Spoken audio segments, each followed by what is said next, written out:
Rahotanni sun tabbatar da yadda kungiyar ta'addanci ta Darussalam ta kafu a yankin jihar Nasarawa.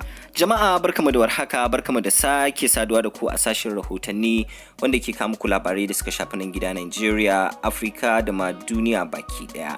Idan wannan ne zuwanka karo na farko zuwa wannan channel, kar ka manta da danna subscribe da kuma kararrawa don sanar da kai a duk lokacin da muka ɗora wani sabon shiri.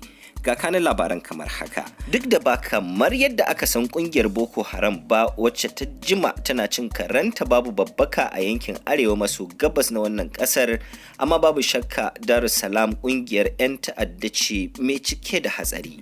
Kungiyar an fatattake ta daga jihar Niger kusan shekaru 11 kenan da suka gabata lokacin mulkin tsohon gwamnan jihar Ma'azu Babangida Aliyu. Kungiyar ta Darussalam ta sake kafuwa a yankin Otu da ke karamar hukumar Toto da ke jihar Nasarawa a arewa ta tsakiya, akalla nisan kilomita 14 daga babban birnin kasar Najeriya. Amma kuma bayan aikin zakakuran dakarun sojin kasar nan na ranar Laraba 26 ga watan Agustan shekara ta 2020 ƙarƙashin rundunar Operation Wheelstroke sun samu nasarar ceto mutane sama da 410 da suka hada da ƙananan yara da kuma mata daga ƙungiyar.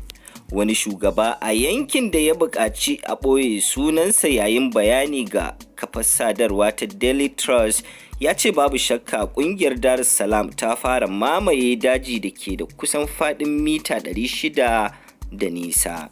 Tun a farko sun bayyanar da kansu ne a matsayin makiyaya waɗanda suka zo yin noma da kiwo tare da kafa addinin Islama.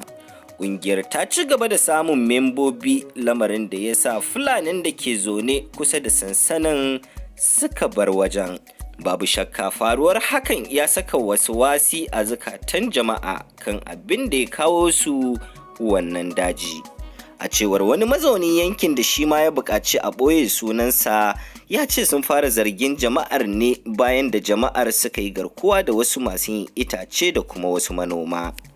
Ya ce ƙungiyar ta gallabi jama'a tun bayan da suka fara yin yawa. Wasu daga cikinsu suka fara sanya kakin sojoji suna sace mutane a gidaje da kuma gonakinsu da kuma manyan hanyoyi da suka hada da babban titin Abuja zuwa Lokoja.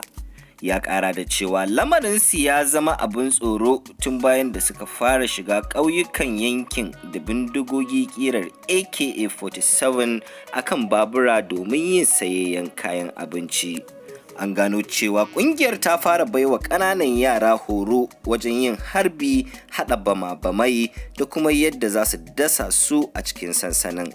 An kuma gano cewa wani sashi na sansanin ya kasance makaranta inda ake koyar da ƙananan yara da kuma wasu na daban.